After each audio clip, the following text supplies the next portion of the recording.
So Stanley, in recent years, you've developed a whole line of thought on the use of voluntary muscular effort in the practice. And you've also developed a concept of its evolution, BME, BMCE, and BCME. Would you say something about this? Well, I first of all understood that there is no protocol about how you should approach the body when you want to help change a postural or attitudinal organization.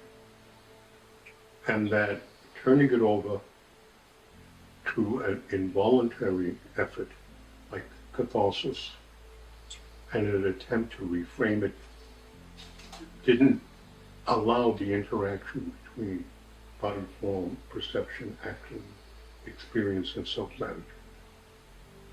So, I mean, that interests me in how to look at that and why it was limited,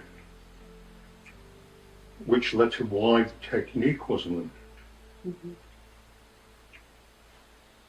And again, maybe the best way to answer the question would be the same way I answered it to the English when I gave a talk to the Osteopathic Society. And I simply, they asked the question, could you tell us why clients come in, they feel good when they walk out after they have osteopathic treatment, or some of them were acupuncture people, and it didn't hold up, they would come back and say, well, they felt good for a while, but symptoms came back, or still hurt, but they had some relief, and you give them the time the body has to heal itself.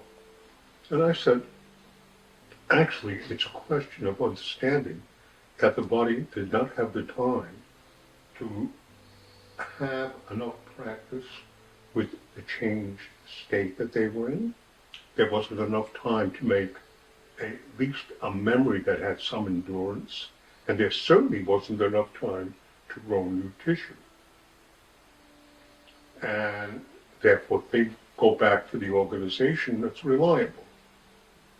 So that the answer to your question would be, how does an organism in the process of change have the access to influencing the change, how you keep it working for you, how you have effort to make sure you support the organism's changes, like not to collapse.